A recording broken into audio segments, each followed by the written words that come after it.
5월 6일 월요일 5분 브리핑입니다.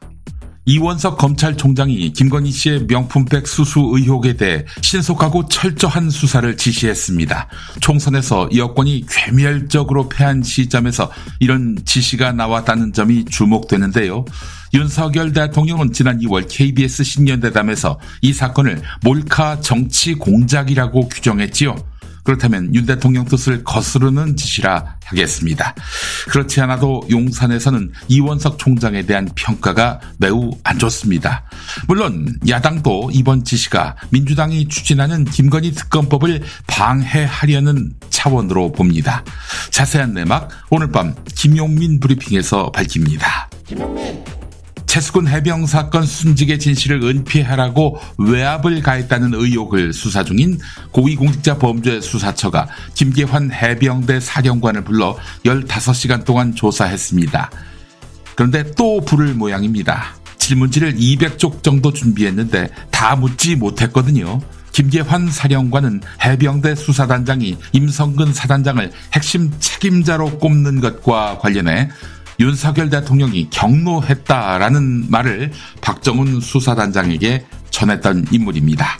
하지만 김계환 사령관은 공수처에 나와서는 그런 말 한 적이 없다 이렇게 발뺌했습니다. 한편 공수처는 이종섭, 신범철 국방부 전 장차관도 부를 모양입니다. 지난달 초 정부 24에서 다수의 개인정보가 유출된 사고가 발생했습니다. 다른 사람의 이름, 주민등록번호, 주소와 납세 내용 등 민감한 개인정보가 딴 사람에게 전달된 것이지요. 이와 관련해 개인정보보호위원회가 행정안전부를 상대로 조사에 착수했습니다.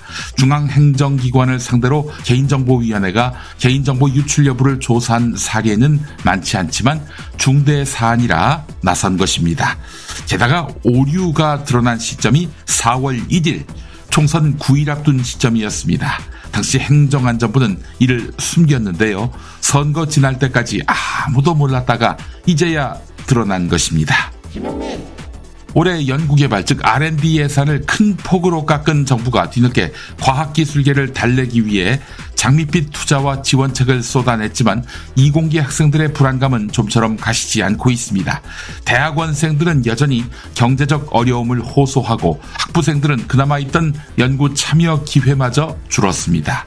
카이스트의 실태조사에 따르면 대학원생 4명 중 1명이 경제적 어려움을 호소했고 이러면 수입이 많은 의약학 계열로 관심이 갈 수밖에 없다는 것이지요. 게다가 이공계 학생들은 의대에 가지 못해 이공계로 밀려난 것 아니냐라는 인식에 또 한 번 좌절하고 있습니다. 지난 1분기 깜짝 경제 성장률을 두고 정부와 한국은행이 내수 반등을 이유로 들고 있습니다. 그렇다면 좋은 거지요. 그러나 해외 소비를 제외하고 보면 국내 소비가 회복된 것으로 볼 수 없다는 지적이 나왔습니다. 해외 여행 증가로 해외 소비는 증가 추세지만 국내 소비는 줄어들고 있다는 것입니다.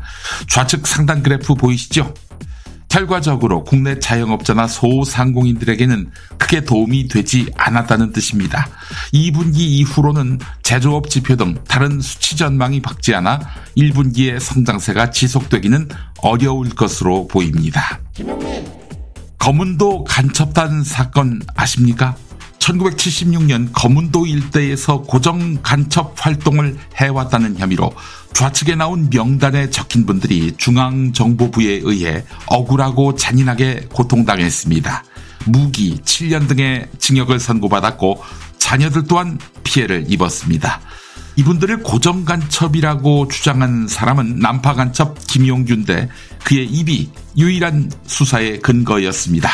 서울중앙지법 민사합의 15부 재판부는 당시 수사기관이 불법 구금, 폭행, 고문을 가했고 따라서 진술자백에 효력이 없다고 봤습니다. 결국 무고하게 고통당한 이분들은 재심에서 45년 만에 무죄를 받았고 아울러 이대로 확정된다면 배상금, 형사보상금, 위자료 다 합해서 55억 원을 받게 됩니다.